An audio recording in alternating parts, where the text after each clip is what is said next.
दुर्गा सप्तशती का 8वां अध्याय। रक्तबीज वध। महर्षि मेघ ने कहा, चंड और मुंड नामक असुरों के मारे जाने से और बहुत सी सेना के नष्ट हो जाने से असुरों के राजा प्रतापी शंभु ने क्रोध युक्त होकर अपनी संपूर्ण सेना को युद्ध के लिए तैयार होने की आज्ञा दी। उसने कहा, अब युद्ध नामक 86 असुर सेनापति अपनी सेनाओं के साथ युद्ध के लिए जाएं और कंबु नामक 84 सेनापति भी युद्ध के लिए जाएं और कोटिवीर्य नामक 50 सेनापति और धौमकुल नाम के 100 सेनापति प्रस्थान करें। कालक, द्रौपद मौर्य और कालकेय यह दैत्य भी मेरी आज्ञा से सजकर युद्ध के लिए कूच करें। भयानक शासन करने वाला असुरों का स्वामी शुंभ इस प्रकार आज्ञा देकर बहुत बड़ी सेना के साथ युद्ध के लिए चला। उसकी सेना को अपनी ओर आता देखकर चंडिका ने अपने धनुष की टंकोर से पृथ्वी और आकाश के बीच का भाग बुझा दिया। हे राजन, इसके पश्चात देवी के सिंह ने दहाड़ना आरंभ कर दिया और अंबिका के घंटे के शब्दों ने उस ध्वनि को भी बढ़ा दिया। धनुष की टंकोर, शेर की दहाड़ और घंटे के शब्द से पृथ्वी और आकाश के बीच का भाग गूंज उठा और इसके साथ ही देवी ने अपने मुख को और भी भयानक बना लिया। ऐसे भयंकर शब्द को सुनकर राक्षसी सेना ने देवी तथा सिंह को चारों ओर से घेर लिया। हे राजन, उस समय दैत्यों के नाश के लिए और देवताओं के हित के लिए ब्रह्मा, शिव, कार्तिकेय, विष्णु तथा इंद्र आदि देवों की शक्तियां जो अत्यंत पराक्रम और बल से संपन्न थी, उनके शरीर से निकलकर उसी रूपी में चंडिका देवी के पास गई। जिस देवता का जैसा रूप था, जैसे आभूषण थे और जैसा वाहन था, वैसा ही रूप, आभूषण और वाहन लेकर उन देवताओं की शक्तियां दैत्य से युद्ध करने के लिए आई।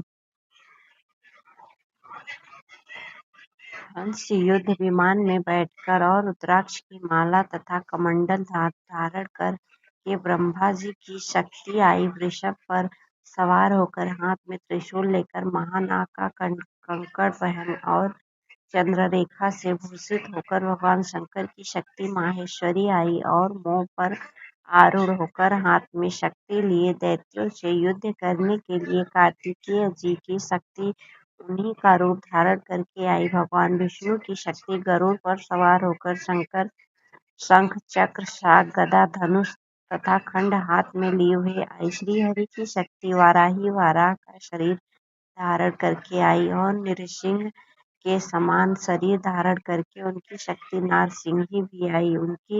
उसकी गर्दन के झटकों से आकाश के तारे टूट पड़ते थे और इसी प्रकार देवराज इंद्र की शक्ति ऐन्द्री भी ऐरावत के रूप में सवार होकर आई। पश्चात इन देव शक्तियों से घिरे हुए भगवान शंकर ने चंडिका से कहा, मेरी प्रसन्नता के लिए तुम शीघ्र ही इन असुरों को मारो। इसके पश्चात देवी के शरीर में से अत्यंत उग्र रूप वाली और सैकड़ों गिरधियों के समान आवाज करने वाली चंडिका शक्ति प्रकट हुई। उस अपराजिता देवी ने धूम्र जटा वाले भगवान श्री शंकर जी से कहा, हे प्रभु, आप मेरी ओर से दूत बनकर शुंभ और निशुंभ के पास जाइए और उन अत्यंत गर्वीले दैत्यों से कहिए तथा उनके अतिरिक्त और भी जो दैत्य वहां युद्ध के लिए उपस्थित हो, उनसे भी कहिए, जो तुम्हें अपने जीवित रहने की इच्छा हो तो त्रिलोकी का राज्य इंद्र को दे दो और देवताओं को उनका यज्ञ भाग मिलना आरंभ हो जाए और तुम पाताल को लौट जाओ। किंतु यदि बल के गर्व से तुम्हारी लड़ने की इच्छा है तो फिर आ जाओ, तुम्हारे मांस से मेरी योगिनिधियां तृप्त होगी। क्योंकि उस देवी ने भगवान शंकर को दूत के कार्य में नियुक्त किया था, इसलिए वह संसार में शिवदूती के नाम से विख्यात हुए। भगवान शंकर ने देवी का संदेश पाकर उन दैत्यों के क्रोध का कोई आर पार न रहा और वह जिस स्थान पर देवी विराजमान थी वहां पहुंचे और जाने के साथ ही उस बाणों और शक्तियों की वर्षा करने लगे। देवी ने उनके फेंके हुए बाणों, शक्तियों, त्रिशूल और फरसों को अपने बाणों से काट डाला और काली देवी उस देवी के साथ आगे खड़ी हुए शत्रुओं को त्रिशूल से विदीर्ण करने लगी और खंडवार में से कुचलने लगी। ब्रह्मणी जिस तरफ दौड़ती थी उसी तरफ अपने कमंडलों का जल छिड़क कर दैत्यों के वीर बल को नष्ट कर देती थी और इसी प्रकार माहेश्वरी त्रिशूल से, वैष्णवी चक्र से और अत्यंत कोप वाली कौमारी शक्ति द्वारा असुरों को मार रही थी। और इंद्री के बाजू से प्रहार से सैकड़ों दैत्य रक्त की नदियां बहाते हुए पृथ्वी पर सो गए थे। वाराही ने कितने ही राक्षसों को अपने युद्धों द्वारा मृत्यु के घाट उतार दिया।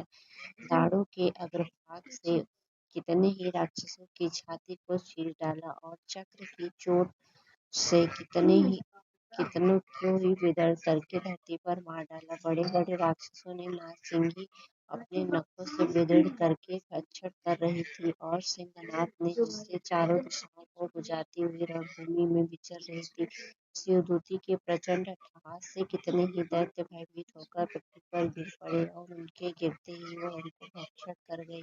इस तरह क्रोध में भरे हुए मातृगणों द्वारा नाना प्रकार के उपायों से बड़े बड़े असुरों को मरते हुए देखकर राक्षसी सेना भाग खड़ी हुई और उनको इस प्रकार भागता देखकर रक्तबीज नामक महापराक्रमी राक्षस क्रोध में भरकर युद्ध के लिए आगे बढ़ा। उनके शरीर से रक्त की बूंदें पृथ्वी पर जैसे ही गिरती थी, तुरंत वैसे ही शरीर वाला तथा वहाँ एक बलवान दैत्य पृथ्वी पर उत्पन्न हो जाता था।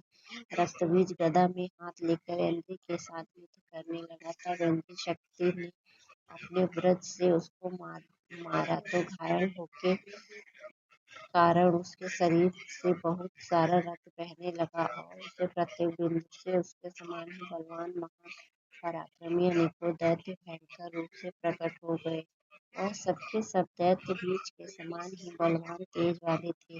वह भी भयंकर अस्त्र शस्त्र लेकर देवियों के साथ लड़ने लगे। जब इंद्र के वज्र प्रहार से उनके मस्तक पर चोट लगी और रक्त बहने लगा तो उसमें से हजारों ही पुरुष उत्पन्न हो गए। वैष्णवी चक्र से और इंद्र ने गदा से रक्तबीज को चोट पहुंचाई और वैष्णवी के चक्र से घायल होने पर उसके शरीर से जो रक्त बहा उससे हजारों महाअसुर उत्पन्न हुए जिनके द्वारा यह शक्ति जगत व्याप्त हो गया। कौमारी ने शक्ति से, वाराही ने खंडक से और माहेश्वरी ने त्रिशूल से उसको घायल किया।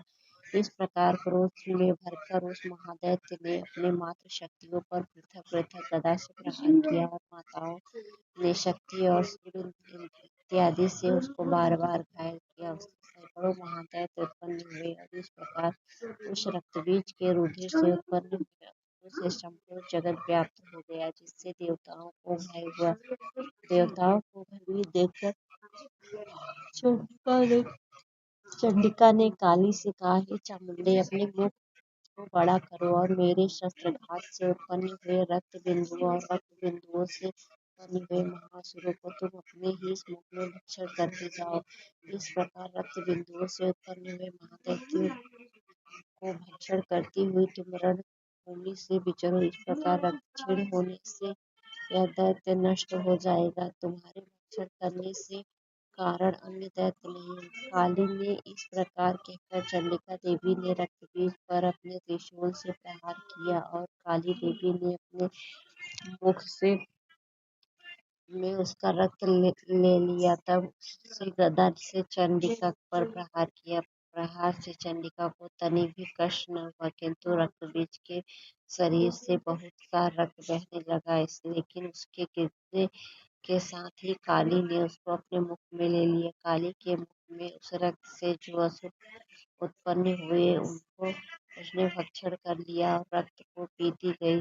तदनंतर देवी ने रक्तबीज को जिसका कि खून काली ने पिया, चंडिका ने उस दैत्य को वज्र बाण करने और ऋषि इत्यादि से मार डाला। हे राजन, अनेक प्रकार के शास्त्रों से मारा हुआ और खून से वंचित वह महादैत्य रक्तबीज पृथ्वी पर गिर पड़ा। हे राजन, उसके गिरने से देवता अत्यंत प्रसन्न हुए और माताओं उन असुरों का रक्त पीने के पश्चात उद्युक्त होकर नृत्य करने लगी।